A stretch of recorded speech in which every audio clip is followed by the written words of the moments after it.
네. 아멘. 오늘 시간 우리 최명희 집사님이 잠깐 나오셔서 저번에 하려고 했는데 못했던 거 은혜 시간을 나눠주시면 감사하겠습니다.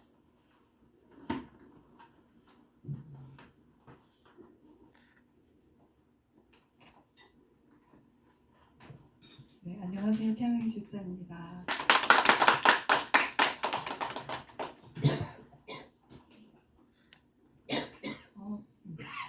내 나이 40살에 하나님은 나를 광야에 넣으시고 나를 훈련시키기 시작하셨다. 유방암이라는 커다란 어두운 그림자를 통해 나를 어두움으로 몰아넣으신 듯했다. 처음에는 이해가 되지 않았으나 시간이 흐를수록 이것이 나에게 얼마나 큰 유익이 되었는지 실감하게 되었다.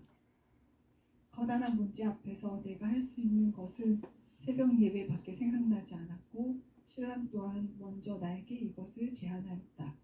그렇게 시작한 새벽 예배는 1년이 넘도록 진행되었다. 그리고 하나님은 나의 첫 번째 문제를 해결해 주셨다. 감사 또 감사였다. 그러나 나에게 예배 드릴수록 드는 생각이 있었다. 당장 급한 문제는 해결해 주셨지만 또 다른 문제가 닥쳐오면 또다시 흔들리는 내 모습이었다. 그리고 내 삶 속에서 예수님이 전혀 나타나지 않는 것을 발견하게 되었다.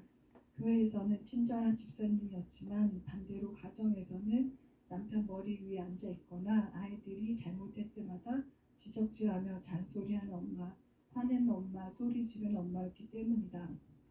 안과 밖이 전혀 다른 이중생활을 하고 있었고 그것이 문제임을 나도 알고 있었다. 분명 해결하고 싶었다. 그러나 1시간 기도를 해도 문제를 해결해 달라고 구하여도 삶은 전혀 변화가 일어나지 않았다. 육아 도서를 읽어보고 유튜브에 나오는 육아 전문가들의 조언도 들어보고 상담도 해보고 나 스스로 행동을 바꾸려고 다짐도 해보았지만 아이들을 대하는 것에 대한 근본적인 문제는 해결되지 않았다. 또한 시간이 흐를수록 예전에 가졌던 우울증과 환경으로부터 오는 죄책감과 무력감은 나를 휘감기 시작했다. 이것 또한 해결해 보려고 신경과에 가서 우울증 약도 타보고 상담도 받아보고 했으나 역시 없다. 분명 새벽 예배를 드리고 기도하고 있음에도 여전히 삶은 변화가 일어나지 않는 모습 가운데 나는 더 수치심과 죄책감에 시달렸던 것 같다.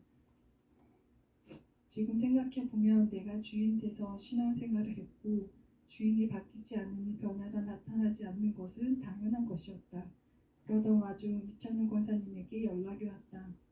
예전에 부목장으로 섬김으로 섬겨주셨고 신분이 있었지만 한참이 흐른 뒤여서 무슨 일인가 싶어 전화를 받았다.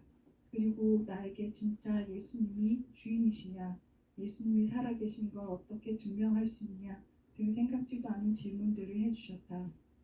겉으로는 주인이시죠, 겉으로는 살아계시죠 라고 고백할 수 있으나 증거를 대라는 말에 말문이 막혔다. 나에게 예수님에 대한 증거가 전혀 없었기 때문이다. 전화를 끊고 나서 갑자기 나는 지금까지 누구를 믿었지? 예수님을 믿긴 한 건가? 진짜 예수님이 살아계신가? 성경이 사실인가? 누가 거짓으로 성경을 만든 건 아닌가? 등 여태까지 내 신념으로 믿고 있었던 것들이 갑자기 의심이 들기 시작했다. 뭔가 문화로 습관적으로 막무가내로 믿었던 것들이 진짜가 아닐 수 있다라는 의문이 들었다. 그러면 성경이 진짜 사실인가? 그때부터 성경에 나와 있는 인물과 명치, 나라 등을 인터넷에 찾아보기 시작하였다. 찾으면 찾을수록 정확하게 나와 있는 AD와 BC 기록들 앞에서 무릎을 꿇을 수밖에 없었다. 성경이 모두 사실이었던 것이다. 모세오경은 그럼 어떻게 하나님의 천지 창조를 알고 썼지? 라는 의문 앞에서 권사님께서는 하나님의 조명이 없이는 이 엄청난 모든 것을 모세가 혼자 지어낼 수 없다고 말씀해 주셨다. 아, 그러면 성경은 사실이구나 확인되는 순간이었다. 막연했던 성경이 모두 역사적 사실이고 실제 사건임을 확인하는 순간이었다. 이후 권사님께서 부활에 대해서 증거를 찾아보라고 하셨다. 예수님이 죽으시고 부활하심이 사실임을 집사님은 어떻게 증명하죠? 라는 질문 앞에서 다시 말씀으로 돌아가서 집중하기 시작했다. 부활 장면을 초점으로 읽기 시작하였다. 그러던 어느 날 마가복음의 부활 장면을 읽고 있는데 갑자기 이런 생각이 들었다. 내가 지금 무엇을 읽고 있지? 예수님이 말씀하시는 빨간색 글씨를 읽고 있지 않는가? 그럼 예수님이 살아나시지 않으면 어떻게 말씀을 하고 계시지? 그럼 예수님이 진짜 죽었다가 살아나셔서 말씀하고 계시는구나. 진짜 살아나셨구나 라는 생각이 들었다. 그 순간 진짜 살아계심이 확인되면서 기쁨과 환희가 넘쳐나왔고 진짜구나, 살아계시는구나. 예수님은 진짜 이 땅에 오셨고 진짜 죽으셨고 진짜 살아나셨구나 라는 마음이 들었다. 그 성경이 신화가 아닌 역사적 사실이며 실제 사건이 확인되었다. 이 기쁜 소식을 권사님께 전하니 권사님은 이전에 내가 주인 되어서 산 것들을 회개하라고 말씀해 주셨다. 그리고 이제 진짜 그분을 주인으로 영접해야 한다고 말씀해 주셨다. 다음날 새벽 나는 내가 주인 되어 살아온 죄를 회개했고 또한 기도 가운데 하나님은 나를 십자가 현장으로 초대하셨다. 예수님이 못 박히신 것과 십자가의 피가 흘러내리는 그 피를 만지게 하셨다. 기도 중 오열과 눈물이 주체할 수 없었다. 그렇게 나는 예수님을 진짜 나의 주인으로 영접하였다. 이후 하나님은 권사님을 통해 나의 영역을 더 넓혀주셨다. 청소 사모님을 통해 내 안의 쓴뿌리와 상처나 감정들을 치료해 주시는 시간을 허락해 주셨다. 12번의 상담을 통해 내 안의 상처나 감정들을 꺼내고 그리고 치료해 주시고 회복해 주는 시간들을 주셨다. 사실 상처나 감정들이 뭐가 그리 중요할까? 묻어두고 그냥 신앙으로 덮으면 되지라는 마음이 들었다. 하지만 이러한 상처들로 인해 하나님께 나아가지 못하고 성장하지 못한다는 사실을 깨달았다. 희노애락 여러 가지 감정들을 느끼는 것은 정상이지만 그것들 중에 하나를 붙잡아서 그 감정에 빠져 사는 것은 죄라고 말씀해 주셨다. 그리고 상담을 통해 내가 누구인지, 내가 하나님 안에서 어떤 사람이었는지, 내가 얼마나 속고 살았는지 알게 하셨다. 그러던 중 또다시 자궁혹으로 인한 건강의 문제가 찾아왔다. 육신은 너무 아파서 뒹굴었지만 또 하나님이 뭔가를 하시겠지 하는 마음이 들었다. 그것으로 인해 오살리 기도원도 가게 하셨고 기도도 받게 하셨고 주위 사람의 중보 기도도 많고 받게 하셨다. 그렇게 하나님은 나를 계속 훈련시키시고 다시 훈련시키셨다. 그 과정을 통해 남편을 변화시키는 놀라운 과정을 또한 허락하셨다. 남편은 늘 일에 매여 살고 겉으로만 신앙인 척하며 살았는데 이제 같은 동역자로서 신앙을 나눌 수 있기에 허락하심이 참 감사하다. 그리고 마지막으로 또 나의 길을 치료해 주신 하나님을 고백하려고 한다. 중이염으로 어릴 때부터 계속 고생을 했었고 작년 8월 고막을 막는 수술로 인해 한쪽 귀는 더 흔들리기 시작하였다. 일상생활을 함에 있어서 답답한 시간을 보내고 있었다. 그러던 나에게 또다시 선포의 힘의 영역을 알게 해주셔서 올해 2월 3일부터 선포문을 붙여놓고 아침마다 저녁마다 시간이 날 때마다 선포문을 외치게 하셨다. 나는 하나님의 빛이고 자랑입니다. 말고의 길을 고치신 예수님 내 기도 치료해 주십니다. 내 안에 희락의 영이 활성화되었습니다. 나는 감사의 입술입니다. 등을 포함한 10개의 개인적 선포문을 만들어 붙이고 선포하기 시작하였다. 선포가 더해지면 더해질수록 확실한 믿음을 갖게 해주셨다. 사실 꼭 낫게 해주세요라는 간절한 기도 발음도 있었으나 귀가 나아도 안 나아도 사실 상관은 없었다. 왜냐하면 귀가 나아야 하나님이 살아계시고 귀가 안 나으면 하나님이 살아계시지 않는 그런 수준에서 벗어났기 때문이다. 예전에는 유방암 낫게 해주세요. 그러면 하나님 잘 믿을게요 라고 기도를 시작했다. 문제 해결을 위한 기도를 했고 문제 해결이 하나님의 존재를 정의했다. 기적과 이적만은 하나님보다 먼저 구했던 것이다. 그러나 이제는 기적과 이적을 위해 기도하는 것이 아니라 믿음이 있으면 기적과 표적은 저절로 따라오는 것이라고 가르쳐 주셨다. 그렇게 믿음을 갖고 선포하는 중 정말 기적이 따라왔다. 6월 넷째 주 안 들리던 귀가 들리기 시작하였다. 아멘. 왼쪽 귀에서 소곤소곤 속삭이는 소리가 들리기 시작한 것이었다. 난 늘 오른쪽으로 전화를 받고 다른 사람과 대하시 늘 내 오른쪽에 상대를 놔두고 대화해야 마음이 편했다. 그런데 왼쪽이 들리기 시작한 것이다. 당황스러움과 감격이 동시에 왔다. 너무 감사하고 감격했다. 나의 믿음의 선포를 들으셨고 하나님이 나를 치료하셨구나라는 확신이 들었다. 아멘. 믿는 자에게는 이런 표적이 따르리니 곧 그들이 내 이름으로 귀신을 쫓아내며 새 방언을 말하며 뱀을 집어올리며 독을 마실지라도 때를 받지 아니하며 병든 사람에게 손을 얹은즉 나으리라. 믿는 이들에게 저주 저절로 따라오는 건 기적이고 표적이고 하나님의 응답임을 알았다. 말씀이 더 이상 성경에만 국한된 것이 아니라 내 삶 속에 주인이 되셔서 실제 나타나고 역사하신다는 사실을 깨닫게 되었다. 아멘. 하나님은 정말 살아계시다. 아멘. 아멘. 아멘. 하나님께 영광을 드리겠습니다. 해주셨어요. 감사합니다. 감사합니다.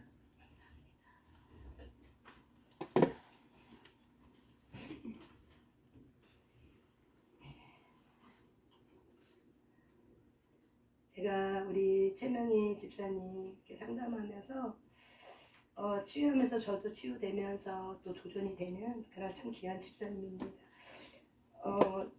이분의 이명이 있을 때 내 마음 가운데도 동일한 마음이 뭐였냐면 선포하면 하나님이 그 기도에 응답으로 체험시켜 줄 텐데 라는 사실 마음이 왔어요. 근데 그것 또한 본인의 믿음에 따라서 가는 거기 때문에 섣불리 말할 수가 없었지만 그래도 하나님은 어제나 오늘이나 영원토록 동일하신 분입니다. 내 안에 계신 성령님이 우리 최명희 집사님 안에 계신 성령님이 동일하기 때문에 동일하게 말씀해 주는 거죠. 아멘. 그래서 이명이 선포를 통해 나을 때 내가 얼마나 기뻤는지 몰라요. 왜냐면 상담하면서 내게 주신 감동이었거든. 선포하면 저건 낫는 건데 마음을 계속 주셨어요. 근데 그때는 자궁 때문에 너무 힘들어하고 있었기 때문에 또 이제 그런 말을 제가 할 수가 없었어요. 때가 아닌 것 같아서. 그런데 나중에 우리 이창용 권사님 통해서 그 말을 들을 때 너무 감사했어요. 하나님 일하셨습니다. 하나님께 영광 받습니다. 아멘. 하나님 일하셨습니다. 아멘. 여러분은 이렇게 최명희 집사님의 간증을 들으면서 무엇을 알으셨습니까? 무엇이 여러분의 마음에 감동이 됐습니까? 저는 우리 최명희 집사님의 그 간증을 들으면서 오늘 메시지하고 연결돼요. 사실은요. 왜냐하면 결국에는 복음은 하나님이 십자가를 통해서 저와 여러분을 살리셨지만 저와 여러분 살리신 우리는 나는 하나님 앞에 무엇으로 보답하냐면요. 굴복인데 근데 그 굴복은 내가 전적인 하나님을 향한 신뢰가 없으면 굴복할 수가 없어요. 결국에는 신뢰예요. 그분의 존재에 대한 신뢰예요. 병을 낳고 안 낳고의 문제가 아니에요. 이거는 내가 전적인 주님과의 신뢰가 온전히 깊어지면은 이거는 자동적으로 따라오는 결과의 열매에 불과한 거예요. 근데 우리는 복음을 낳는 거, 어떤 기도 제목이 응답되는 걸로만 포커스를 뒀기 때문에 이게 복음이라 생각했지만 사실은 복음은 하나님을 깊이 만나고 그가 누군가, 예수 그리스도가 누군가, 예수님이 나를 위해서 십자가 못 박혀 주시고 나를 살리기 위해서 부활하시고 그리고 다시 오리라고는 약속의 말씀을 주셨기 때문에 내가 그 예수님의 말씀을 붙들고 가는 거예요. 그래서 우리는 저와 여러분은 천국에 대한 소망을 들고 우리가 붙들고 가는 겁니다. 그래서 하나님은 저와 여러분에게 십자가에서 예수님도 굴복하고 하나님의 뜻을 이룬 것처럼 저와 여러분도 십자가를 통해서 하나님을 굴복하기를 원하는 거죠. 근데 그 굴복은 결국 뭐냐면은 내가 얼마나 전적으로 하나님을 향한 신뢰의 문제인 거예요. 결국 신뢰예요. 그 하나님 아버지가 내가 허락한 거예요. 저와 여러분의 모든 인생은 허락하지 않으면 참새 한 마리도 땅에 떨어지지 않는다고 그랬어요. 근데 우리가 하나님을 향한 신뢰가 없으면은 이것이 억울한 거죠. 화가 나는 거죠. 짜증이 나는 거죠. 왜 나한테만 이런 일이 있는 것 같고 저 사람은 좋은 일이 있고 저 사람은 평안한 것 같은데 왜 나한테만 이렇게 억울한 일이 있고 왜 나한테만 문제의 사건과 사고만 있는 걸까? 왜 그럴까? 라고 생각하지만 그 모든 것도 결국에는 하나님이 내게 허락하지 않으면 오지 않는 거예요. 왜? 감당할 만한 시험만 줬겠다고 약속했기 때문에. 아멘? 이것도 약속이에요. 우리는 좋은 것만 받는 것만 약속이라 생각해요. 그런데 시험도 뭐예요? 약속이에요. 너희가 영광 보길 원하느냐? 그럼 너 고난도 함께 본다. 아멘? 그렇죠, 이창 권사님. 그것도 약속이라니까요. 저와 여러분은 영광만 보길 원해. 복음은 영광이 아니라 고난 뒤에 따라오는 게 영광이에요. 그렇기 때문에 고난받는 것도 하나님이 우리에게 뭐 해주신 거예요? 약속해 주신 거예요.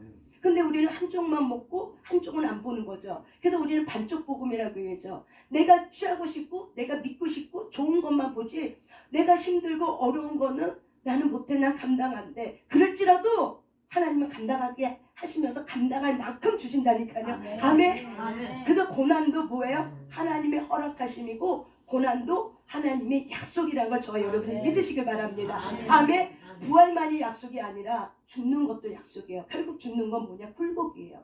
우리의 옛자가 하나님 앞에 굴복할 수 있는 전적인 이유는 결국 내가 주를 신뢰하느냐, 내가 그분을 얼마나 신뢰하는가, 신뢰의 문제예요. 결국에는 내 아버지에 대한 신뢰의 문제이죠. 그래서 저와 여러분이 하나님이 저와 여러분의 모든 환경 속에서 모든 걸 이끌어갈 때 신뢰의 문제예요. 여러분 어떤 사람이 하나님 나는 많은 영혼들을 살리고 싶어요. 그래서 저한테 물질을 많이 주면은 내가 그 영혼 살릴게요. 그래서 많은 사람들이 신들러 리스트 같은 그런 일을 하고 싶어 하죠. 그래서 정말 주님이 주신 재물을 가지고 이런 일을 하고 싶어요. 그러면 여러분 하나님이 어떤 고난을 통해서 이 사람이 그런 그릇을 만들어내기 위해서 무엇에 대한 훈련이 있을 것 같아요? 물질에 대한 훈련이에요. 근데 우리는 물질에 대한 훈련은 안 받고 싶고 그냥 하늘에서 돈이 떨어지기만 바라죠. 하나님은 그렇게 일하지 않으세요. 잠시 잠깐은 내게 돈이 떨어질지라도 그렇게 떨어지는 걸 통해서 내가 주를 신뢰하지 않고 내가 내 능력으로 내가 땡이 좋아서 운이 좋아서 그렇게 생각하면 그 돈을 확 하고 날아가 버립니다. 하나님은 뭘 원하냐? 우리가 초보 어린아이 신앙일 때는 좁아요. 막 좁아. 우리 여러분도 그 경험하셨죠. 초짜 신앙 때는 막 주죠. 구하지 않은 것도 막 주죠. 막 뭐가 들어오죠. 왜 그래요? 아버지가 누군지 체험하는 거예요. 내가 그런 아버지야. 근데 이거를 내가 신뢰하지 못하고 이걸 깨닫지 못하고 나서 이제 신앙생활 조금 잘하는데 그 다음에 하나님이 어떻게 이제 훈련의 단계를 들어가서 하나씩 안에 줬던 것도 어떻게 해요? 좀 유보해 놓죠. 그것이 바로 뭐예요? 훈련이에요. 이런 고난을 통해서 우리가 훈련받지 않으면은 우리가 하나님에 대한 전적인 신뢰, 그 존재론의 신뢰, 그 존재론의 신뢰예요. 주님이 내게 주셨기 때문에 내가 하나님한테 딸랑거리고 안 주면은 딸랑거리랑 삐지고 이거는 믿음이 아니에요. 이게 바로 뭐예요? 내 믿음이라는 거죠. 이것이 바로 뭐예요? 내 믿음이에요. 내가 주인 되어서 믿는 믿음이죠.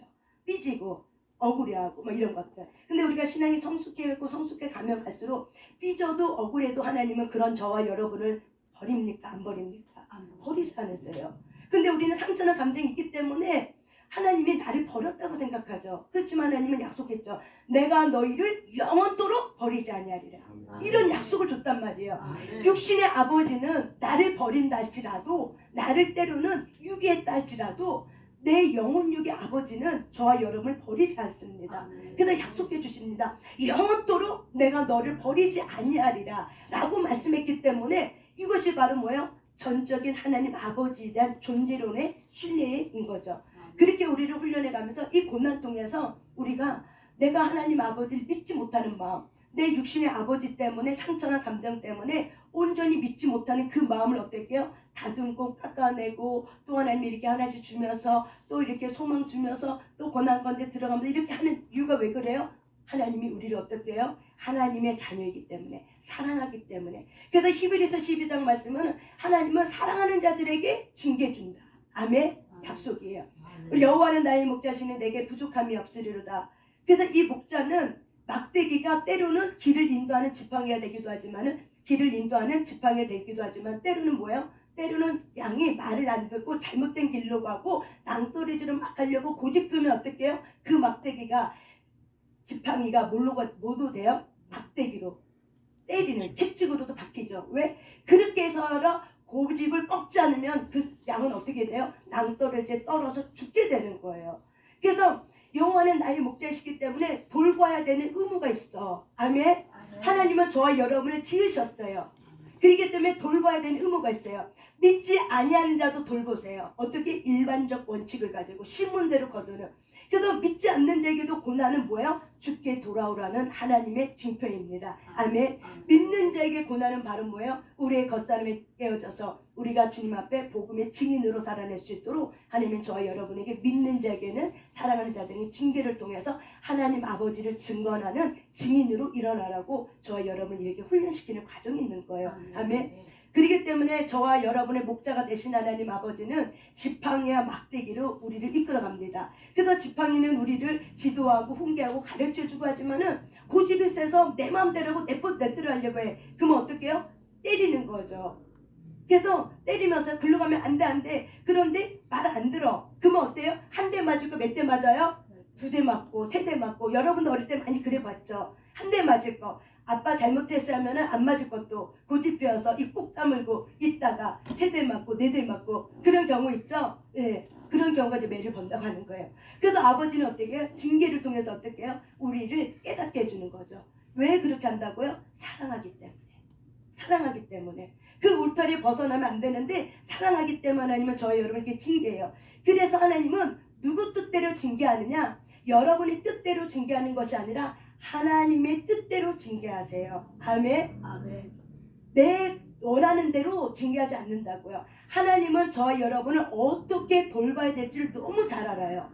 그래서 징계도 누구 뜻대로 징계한다고요? 하나님의 뜻대로 징계하세요. 근데 그 하나님의 뜻은 얼마나 좋은지 몰라요. 선하고 인자하다. 이것이 바로 하나님의 성품이에요. 근데 저와 여러분은 육신의 아버지가 엄해, 무서워. 그리고 나를 돌보지 않았어. 그래서 우리가 육신의 아버지의 상처가 치유되지 않으면은 우리 하늘 아버지가 어떻게 그렇게 보이는 거죠. 택치칙 들 때 하나님이 나한테 벌 주는가 봐. 내가 이렇게 했으니까 하나님 나한테 벌 준 거야. 이렇게 생각하는 것 자체가 바로 뭐예요? 상처난 감정의 쓴뿌리에서 하나님이 그렇게 잘못된 오해를 하는 거예요. 하나님이 저와 여러분에게 벌 주는 게 아니라 뭐예요? 징계하는 거예요. 왜? 그쪽으로 가면 위험해. 너 일로 와야 돼 하고 어떻게 해요? 우리에게 보호막을 쳐주는 거예요. 그래서 툭툭툭툭 치면서 어떻게 해요? 깨닫게 해주는 징계 하나님의 박대기입니다. 근데 우리의 상처난 감정이 치유되지 않으면 하나님에 대한 오해가 이렇게 많은 거죠. 그래서 하나님에 대한 오해가 많으니까 전적인 하나님에 대한 신뢰가 안 되는 거예요. 그래서 우리의 상처난 감정은 치유가 필요한 겁니다. 우리가 기도도 하지만 상처난 감정이 치유가 안 되면 오랜 시간 가는 거예요. 아까 우리 최명희 집사님 할 때 1년을 넘게 기도했어도 상처난 감정이 붙들려 있으니까 어떻게 해요? 그렇게 기도했어도 그것이 치유가 안 되니까 내 상처난 감정의 쓴뿌리가 바로 나인 줄 알고 그렇게 살았기 때문에 그게 나인 줄 아는 거죠. 열등감에 쌓인 나, 못하는 나, 쓸모없는 나, 이게 나인 줄 알았기 때문에 그게 늘 하나님 앞에 갈 때는 걸림돌인 거죠. 그래서 하나님은 저와 여러분의 상처난 감정을 어떻게 해요? 치유해서 하나님의 거룩하심으로 하나님의 거룩한 자녀로 이끌어가서 하나님의 복음의 증인으로 쓰임받게 하는 거예요. 아멘. 그렇기 때문에 저와 여러분에게 하나님은 하나님의 뜻대로 징계한다는 걸. 그래서 모든 걸 내 상황 속에 왔다. 그러면 뭐예요? 하나님 허락하심이에요. 왜? 여러분이 그렇게 기도했잖아. 하나님 나 쓰임받고 싶어요. 그러면 쓰임받으려면 어떻게 해야 돼요? 그만큼의 그릇이 확장이 돼야 돼요. 그러면 어떻게 해요? 하나님이 그런 징계를 통해서 고난을 통해서 우리를 쓰는 거죠. 나는 하나님 사람을 살리고 싶은 사람이 되고 싶어요. 이렇게 기도하면 뭐에 대한 훈련을 많이 할까요? 인권에 대한 훈련을 많이 하는 거죠. 사람에 대한 배신감, 수치감, 모욕감 이런 훈련을 통해서 어떻게 해요? 내 안에 있는 자만과 교만과 내 안에 있는 상처난 쓴뿌리와 판단하고 정죄했다 이런 모든 것들을 어떻게 깨어지게 되는 거죠. 그러면서 사람들을 어떻게 품는 역할에 품는 그릇들이 확장이 되는 거죠. 왜 그렇게 해요? 내가 하나님 앞에 비전을 받아서 그렇게 기도했기 때문에 하나님은 그의 뜻대로 이끌어가는 거예요. 아멘. 그렇기 때문에 다 여러분이 하나님 앞에 나 그렇게 쓰임받고 싶어요. 나 하나님 앞에 이렇게 살고 싶어요. 이렇게 말한 기도 제목대로 지금 하나님 어떻게 해요? 알아서 잘 지금 이끌어가고 있습니다. 아멘. 근데 우리의 생각과 우리의 지각이 하나님의 뜻을 다 헤아릴 수가 없어. 헤아릴 수가 없으니까 불안한 거죠. 그래서 하나님이 두려워하지 말라. 놀라지 말라. 내가 늘 너와 함께함이라. 내가 너를 도와주리라. 내가 너를 굳세게 하리라. 이런 약속의 말씀을 주면서 어떻게 해요? 저와 여러분에게 소망을 주고 위로를 주고 우리를 이끌어가게 하는 겁니다. 아멘. 그래서 모든 상황이 하나님께로부터 왔다. 내게 허락한 거라고 저와 여러분이 이렇게 믿고 그렇다면 하나님 이런 허락한 상황 속에서 나에게 하나님이 무엇을 말씀하시려고 하는 겁니까? 그것이 무엇입니까? 라고 계속 하나님께 물어보면 물을 때 하나님은 인자하시고 자비하시기 때문에 여러분의 손을 잡고 어떻게 이끌어 가세요. 그래서 하나님이 알아서 여러분을 좋은 곳을 이끌어가요. 근데 그 좋은 곳이 때로는 얼로도 이끌어가요. 광야 길도 좋은 길이에요. 왜? 여호와가 함께 계시기 때문에. 아멘. 광야 길도 사망의 음침한 골짜기라도 주가 함께 계시면 그 길은 어떤 길이에요? 좋은 길인 거예요. 근데 우리의 생각은 다르죠. 광야 길 첫 밖에 싫어 안 해. 사망의 음침한 골짜기 안 가. 거길 어떻게 가? 라고 생각하는 거는 여러분의 고아의 마음, 상처난 감정. 험한 산골짜기에 나 혼자 가면 너무 두려운데 내가 어떻게 가? 내가 어떻게 감당해? 이게 상처난 감정의 고아 같은 마음이에요. 아버지가 없기 때문에. 그런데 저와 여러분이 하나님에 대한 신뢰가 쌓이면 쌓일수록 사망의 음침한 골짜기를 다닐지라도 주가 함께 계심으로 어떻게 해요? 그것이 참된 평안이 되고 그것이 참된 뭐예요? 쉼이 되는 거죠. 아멘. 그래서 어떤 곳이라도 주가 함께 가시는 길이기 때문에 강야이라 할지라도 어떻게 해요? 푸른 풀밭이라는 거예요. 저와 여러분 푸른 풀밭 하면 푸른 초장에 걸치고 아무 일도 없고 그냥 모든 사시사계절이 그냥 평안하고 만족하고 다 좋은 걸로만 생각하죠. 아니라니까요. 예수님 시험 받을 때 성령께서 예수님 어떻게 해요? 끌고 어디로 데리고 갔어요? 강야로 데리고 갔어요. 누가? 성령님이. 누구를? 예수님을. 왜요? 시험하려고. 우리도 똑같아요. 저와 여러분도 똑같아요. 그래서 성령님이 직접 여러분을 강야로 끌고 가시는 거예요. 아멘? 왜? 우리를 다듬어주고 우리를 세워주려고. 그래서 히브리서 12장의 말씀에 보면은 우리의 유익을 위하여 징계한다고 말해요. 아멘? 누구 뜻대로 징계해요? 하나님의 뜻대로 징계해요.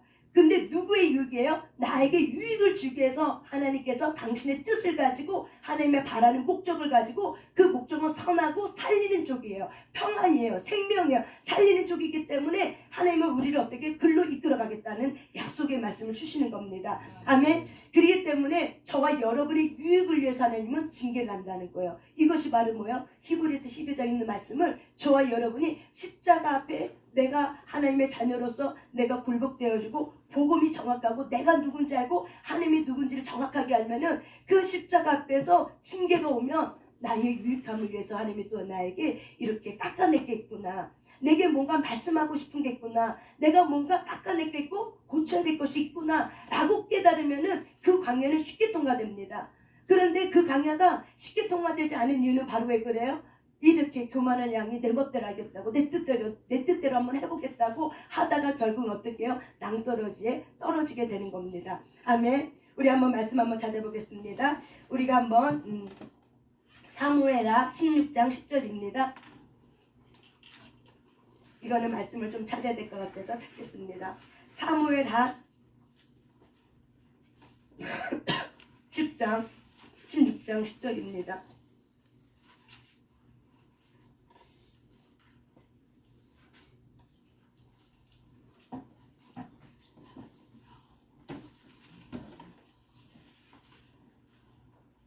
한번 읽습니다. 16장 10절 시작. 왕이 이르되 수르야의 아들들아 내가 너희와 무슨 상관이 있느냐. 그가 저주하는 것은 여호와께서 그에게 다윗을 저주하라 하심이니 내가 어찌 그리하였느냐 할 자가 누구겠느냐 하고 11절 또 다윗이 아비새와 모든 신하에게 이르되 내 몸에서 난 아들도 내 생명을 헤아려거든 하물며 이 베냐민 사람이냐 여호와께서 그에게 명령하신 것이니 그가 저주하게 버려두라. 아멘.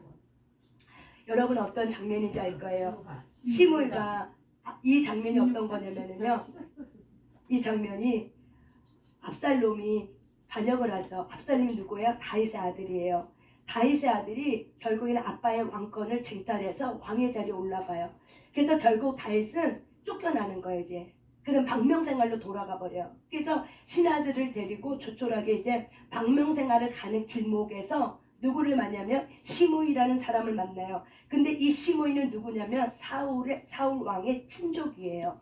그래서 이 다윗의 초라한 꼴을 보고 시므이가 막 돌을 던지고 막 저주하고 욕하는 거죠. 다윗 네가 이렇게 된 건 쌩통이다. 좋다 아주. 네가 사울의 왕권을 뺏어서 네가 왕이 됐으니까는 하나님이 지금 너 벌 주는 거야. 아이고 쌩통이다. 저주받을 이 사악한 자 하면서 돌을 던져서 막 다윗에게 던지는 거예요. 이런 장면 속에 있을 때 다윗의 이 장군 아비새가 왕에게 저 개 같은 자를 죽이게 하소서. 명령만 하면 내가 저 개 같은 자를 죽이겠습니까? 죽이겠다고 얘기하는 거예요. 제발 명령만 해달라고. 그렇게 할 때 다윗이 뭐라고 얘기하냐면 수르야의 아들들아 내가 너희와 무슨 상관이 있냐. 그가 저주하는 것은 여호와께서 그에게 그가 누구예요? 시므에게 다윗을 저주하라 하심이니 내가 어찌 그리하였느냐 할 자가 누구겠느냐. 다시 말하면은 이 시므이가 내가 망명길을 가는 그 길목에서 시므이 저 사람이 나를 지금 저주하고 돌 던지는 거는 누가 하는 거라고요? 하나님이 허락해서 지금 나에게 하는 거라. 그런데 내가 하나님이 허락해서 하고 있는 그거를 내가 뭐라고 말하겠느냐는 거죠. 이것이 바로 뭐예요? 이 장면이에요. 그러면서 다윗이 아비새와 그 모든 신하에게 이르되 내 몸에서 난 아들도 내 생명을 해하려 하거든. 이 내 몸에서 난 압살롬도 나를 죽이려고 지금 이렇게 하는데 하물며 베냐민 사람이랴 여호와께서 그에게 명령하신 것이니 그가 저주하게 그가 나를 실컷 저주하게 냅두라고 얘기하는 거죠. 여러분 저는 이 말씀을 읽으면서 결국 다윗이 어떻게 이렇게 할 수 있을까? 다윗은 망명 생활을 가는 왕이었지만은 그렇다고 왕권이 어떻게 해요? 아예 내려진 것도 아니었어요. 그렇지만 다윗은 어떻게 이렇게까지 이 억울함을 이걸 어떻게 참아낼 수 있었을까? 무엇일까? 그리고 다윗은 이것을 어떻게 하나님이 그 사람에게 허락한 거라고 얘기할 수 있었을까? 이것이 저와 여러분의 비밀입니다. 이것이 바로 뭐냐면 복음이에요. 다윗은 모든 환경 속에서 누구의 주권을 인정했어요? 하나님의 주권이에요. 하나님의 섭리. 하나님이 허락했기 때문에 이거 내게 온 거라고 얘기하는 거죠. 그래서 이거 온 거를 가지고 하나님이 나에게 이렇게 하는 건데 내가 뭐라고 말하겠냐는 거예요. 그래서 결국 다윗은 이렇게 아비새가 장군이 옆에서 개 같은 자를 죽이라고 명령만 해달라고 이렇게 말할 때 그렇게 하지 않은 이유가 왜 그런 거야? 하나님의 주권적인 섭리를 다윗은 무엇을 통해서? 신뢰를 통해서 다윗은 깨달은 거예요. 그런데 여러분 제가 어떤 책을 읽었는데 진 에드워드라는 사람이 새 왕 이야기를 썼어요. 그 왕 이야기 이 장면을 뭐라고 썼냐면요 이렇게 썼습니다. 한번 잘 들어보세요. 이제 아비새가 막 이렇게 얘기할 때 저 사람을 죽이세요 명령하세요 이렇게 할 때 이 성경에는 없지만은 진 에드워드 작가는 뭐라고 썼냐면은 생각해보게 아비새 하나님은 아무 힘도 없던 목동 소년을 강하고 미천한 왕으로부터 구원해 주셨네. 그분은 늙은 왕을 야심찬 젊은 방역자로부터 여전히 구해줄 수 있다네. 이해했습니까? 다윗이 그 심정을 헤아리면서 진 에드워드라는 이 글을 쓰는 작가는 이렇게 쓴 거죠. 다윗이 이때 이 상황 속에 어떻게 하나님을 전적이 된 신뢰를 가지고 굴복할 수 있었는가? 다윗은 하나님을 신뢰했던 거죠. 왜? 다윗은 왕의 자리에 올라갈 수 없는 자예요. 계열이 안 돼요. 그런데 아무도 힘없던 나 같은 목동 소년을 미친 왕으로부터 건져서 어떻게 해요? 나를 왕의 자리에 올린 것도 하나님이 그렇게 했다는 거예요.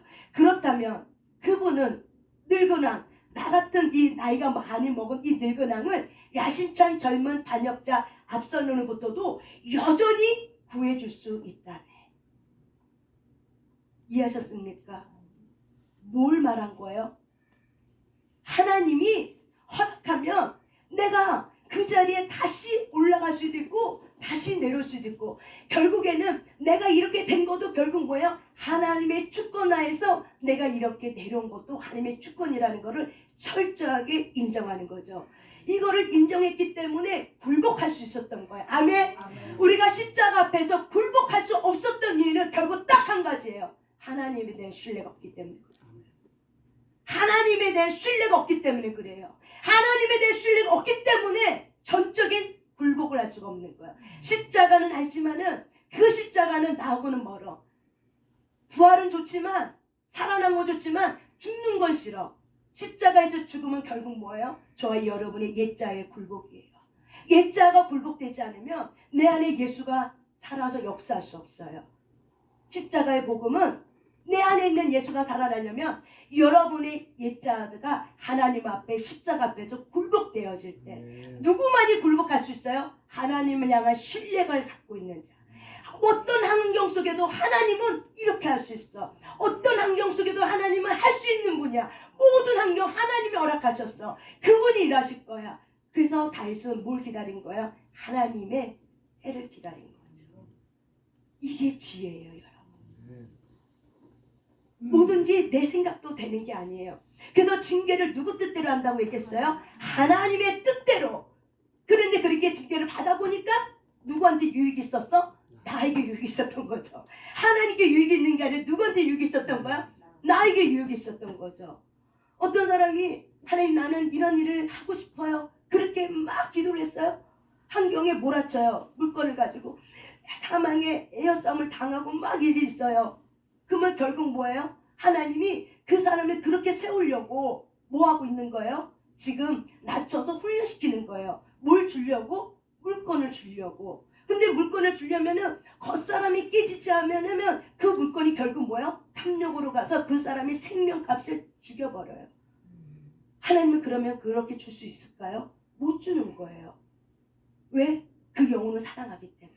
아멘. 저와 여러분을 영혼을 사랑하기 때문에 돈을 사랑하는 것이 아니라 돈이 아까워서 못 주는 것이 아니라 그 사람의 영혼을 사랑하기 때문에 그 영혼을 살리기 위해서 어떻게 해요? 하나님이 고난 가운데 집어넣어서 물질에 대한 훈련이 연단되지 않은 상태에서 물질이 오면은 그 사람은 탐욕 때문에 결국 죄를 짓고 말아요.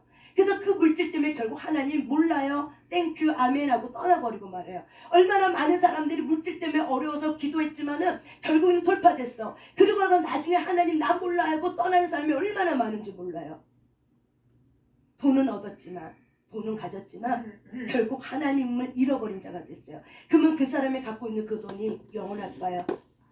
영원할까요? 내 손에 쥔 돈이 과연 영원할까요? 영원하지 않아요. 근데 우리는 너무나도 교만해서 내가 내 수중에 가진 돈이 영원할 거라고 생각하지만 사실은 영원하지 않습니다. 그래서 하나님은 아버지의 선하신 뜻을 가지고 저와 여러분을 징계할 때 결국 그 징계를 받는 저와 여러분은 어떻게 유익이 되는 거예요.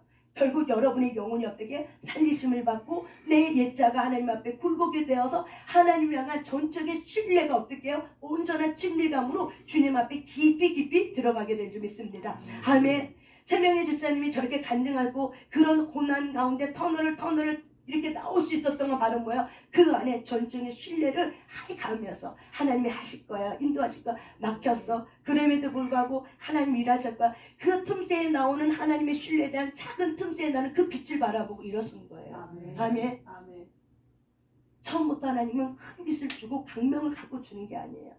시로라기 같은 그 빛을 주면서 우리가 쫓아갔더니 그 길 따라갔더니 나중에는 어때요? 빛이 들어오는 구멍의 터널이 나가버리게 되는 거죠. 근데 내가 그 빛을 신뢰하지 않아. 그 빛을 신뢰하지 않아. 그러면 그 사람은 못 나오는 거예요. 아멘? 저와 여러분은 하나님이 어떻게 인도한다고? 시로라기처럼 인도해요. 하지만 그걸 믿고 신뢰하고 나가면 결국 어떻게 해요? 넓은 터널로, 광명의 터널로 저와 여러분이 나오게 되어 있는 거예요. 여러분은 하나님을 신뢰하시길 바랍니다. 하나님을 신뢰하시길 바랍니다. 하나님을 신뢰하시길 바랍니다. 아멘. 저희 인생 가운데도 이런 시물 같은 일이 있었어요. 그런데 하나님께서 저에게 주신 것이 뭐냐면은 내가 너에게 보상해 주리라. 더 크게 보상해 주리라. 내가 너에게 갚아주리라. 더 크게 갚아주리라. 다시 너는 일어서게 된다. 다시 너는 날개쳐 일어서게 된다. 독수리 날개쳐 다시 너는 비상하고 올라가게 될 거라는 약속을 받았기 때문에 모든 환경을 뭘로 했겠냐? 하나님의 허락하심을 계속했어요. 이것도 하나님이 허락한 거야. 허락하지 않았으면 내게 오지 않았을 거야 라고 생각을 하고 하나님이 지금 나에게 뭘 원하는가 갔더니 하나님이 모든 사역을 내려놓고 너는 다 모든 걸 털어버려. 그리고 기도해. 오직 너는 나만 신뢰하고 기도해. 그런 과정을 1년 이상의 터널을 지나온 과정이 있었습니다. 그런 모든 상황일 때 주변에 들리죠. 이런 소리 저런 소리 막 들리죠. 오해하는 소리 막 들리죠. 모욕감 올라오죠. 수치심 올라오죠. 내 의도는 그거 아닌데 저거 아닌데. 그런데 엄청난 오해 소리가 계속 들리죠. 어떤 때는 내가 이렇게 문자로 보낼까? 그거 아니라고 이렇게 할까? 하다가도 어때요? 하나님이 하신다고 그랬지. 보상한다고 그랬지. 내가 주를 신뢰하자. 내가 이렇게 한다고 해서 달라질 게 뭐가 있을까? 달라질 건 아무것도 없어. 내가 참고 하나님을 신뢰하고 그냥 하나님이 하라고 하는 대로 그냥 기도에 전념하자. 다 그거 한 거예요. 그랬더니 1년이 지나고 나서 하나님이 날개쳐 올라가게 해준 거죠. 모든 것을 모든 상황 속에서 뭘 하는 하나님은 저와 여러분이 뭘 원하는 거예요? 굴복을 원하는 거예요. 뭘 원하는 거예요? 굴복을 원하는 거예요. 뭘 원하는 거예요? 굴복을 원하는 거예요. 뭘 원하는 거예요? 굴복을 원하는 거예요. 진짜 믿음은 굴복이에요. 저와 여러분의 진짜 믿음은 하나님이 우리에게 원하는 믿음 바로 뭐예요? 너는 나의 로드십 아래 내 주권 안에 너는 나에게 굴복해라. 아멘. 이걸 원해요. 그래도 복음을 알게 되면 굴복하게 돼요. 진정한 예수가 누군지를 알게 되면은 우리는 굴복하게 돼요. 그분의 생명값을 깨닫게 되면은 우리는 굴복하게 돼요. 그것이 복음이에요. 그래서 여러분이 기도하고 그 모든 기도는 그냥 내가 그렇게 굴복하고 나면은 주시는 선물이에요. 아멘. 주시는 전리품이에요. 아멘. 그것이 믿음이 아니라고요. 믿음은 굴복이에요. 말씀 앞에서 내가 나를 쳐서 굴복하는 거, 이게 바로 뭐예요? 믿음이에요. 하나님은 저와 여러분에게 이걸 원하는 겁니다. 아멘. 그래서 여러분들 우리가 하나님 앞에 이렇게 억울한 일이 오고 때로는 내가 이해할 수 없는 상황이 올 때 여러분 이 성경 말씀을 기억하시길 바랍니다. 다윗은 하나님을 향한 사랑을 이 고난 가운데 있을 때 하나님을 향한 신뢰, 하나님 향한 사랑이 곧 뭐예요? 신뢰예요. 그 신뢰를 이 고난 가운데 억울한 소리 듣고 막 이랬을 때 결국 뭐예요? 뭘로 이겨냈어요? 굴복으로 이겨냈어요. 하나님을 향한 그 신뢰를 무엇을 통해서 다윗은 이겨냈어요? 굴복을 통해서 이겨냈어요. 아브라함이 이삭을 드릴 수 있었던 건 바로 뭐예요? 굴복했기 때문에 그런 거예요. 아멘. 굴복하지 않았다면 하나님이 이삭을 드릴 수가 없었어요. 아브라함이 굴복했기 때문에. 왜? 하나님을 향한 사랑에 대한 신뢰가 있었기 때문에 굴복한 거예요. 그런 자만이 하나님 앞에 우리가 나아갈 수 있습니다. 아멘. 저와 여러분이 하나님 앞에 굴복하는 자로 일어서길 바랍니다. 아멘. 아멘. 하나님 앞에 굴복하시길 바랍니다. 아멘. 여러분이 옛자를 깨뜨리길 바랍니다. 아멘. 아멘. 여러분이 옛자를 깨뜨리길 바랍니다. 아멘. 아멘. 저와 여러분이 옛자를 깨뜨리길 바랍니다. 아멘. 아멘. 저와 여러분의 옛자는 교만입니다. 하나님이 기뻐하지 않는 교만입니다. 내 힘을 의지하는 교만입니다. 내 능력을 의지하는 교만입니다. 하나님이 때로는 이렇게 생각했다고 너 내려놔 하면 우리는 내려놓을 수 있어야 됩니다. 나 신사역 10년 할 때 엄청 동했어요. 그때 내 마음 가운데 내가 주님 앞에 기도한 제목 중 하나가 주님 이렇게 하다가도 주님이 멈추라면 제가 멈추겠습니다. 나는 기도를 했는데 환난 가운데 멈추게 되는 거죠. 그런데 그 상황 속에서 멈추는 게 쉽지 않아요, 여러분들. 왜? 막 할래 몰아치면은 사람의 습성이 있어요. 이걸 어떻게 무너지지 않으려고 하는 습성이 있어요. 무너지면 두려워. 두렵기 때문에 절대 나는 무너지면 안 돼. 무너지지 않기 위해서 여러 가지 수단과 방법을 머리를 굴리는 게 사람입니다. 그런데 하루는 하나님이 저에게 생각나게 하는 거예요.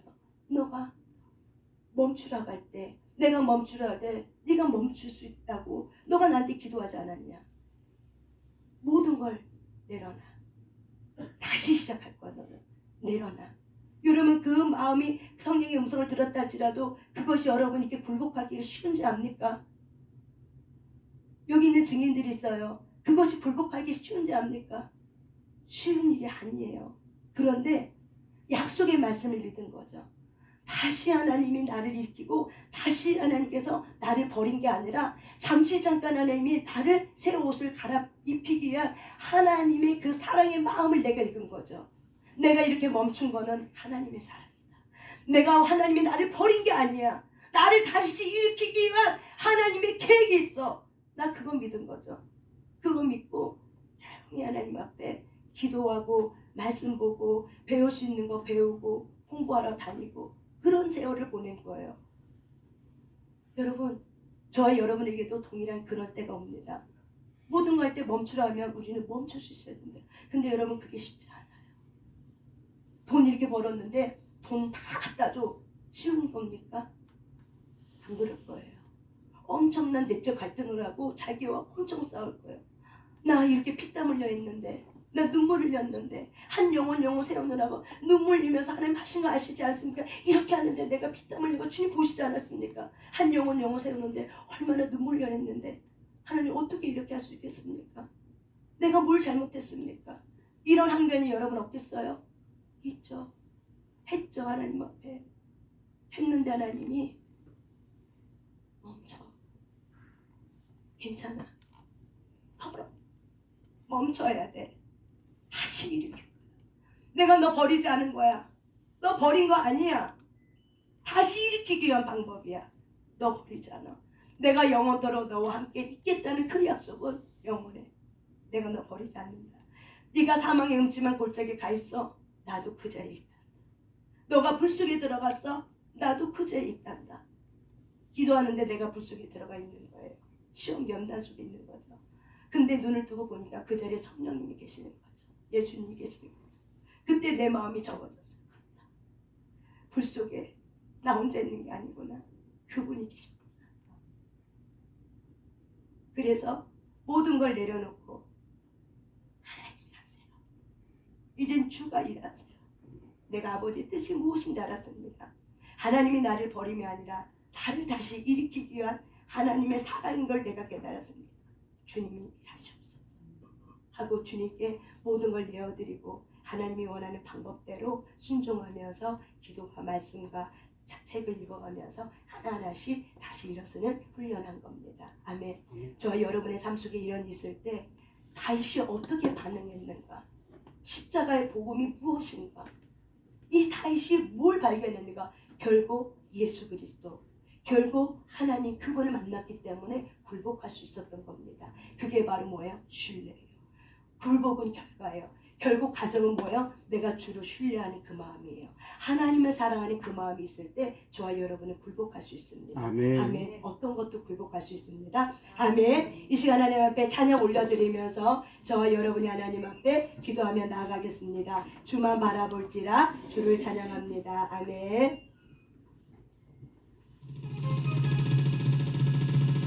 하나님의 사랑을 사모하는 자, 하나님의 평안을 바라보는 자, 너의 모든 것 창조하신 우리 주님이 너를 얼마나 사랑하시는지.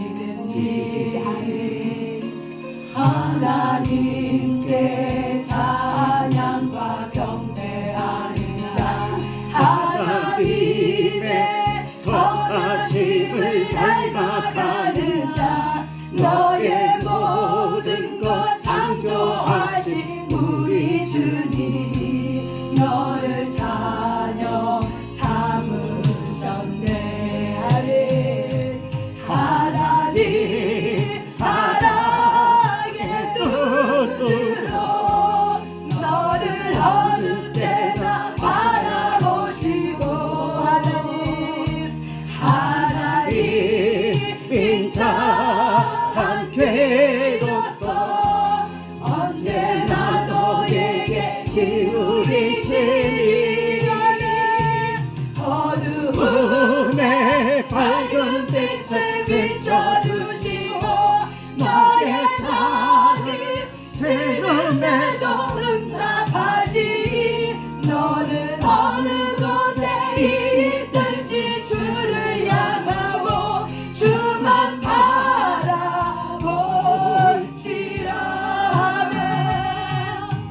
하나님 사랑의 눈으로 너를 어느 때나 바라보시고,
사랑을 사모하는 자 하나님의 평안을 바라보는 자 너의 모든 것 창조하신 우리 주님이 너를 얼마나 사랑하시는지 주님께 감사합니다. 어떤 시대라도 주님의 항상 사랑과 경배하는 자 하나님의 선하심을 닮아가는 자 너의 모든 것 창조하신 우리 주님이 너를 자녀 삼으 하나님 사랑의 눈으로 하나님 사랑의 눈으로 너를 어느 때나 바라보시 지금도 주님은 여러분을 보고 있습니다. 하나님 자 한길 언제나 나에게 기울이시네 어두움에 밝은 빛을 비춰주시고 너의 작은 시든에도 응답하시니 너는 어느 곳에 있든지 주를 향하고 주만 바라보시라 하나님 사랑의 눈으로 너를 어느 때나 바라보시고 감사합니다.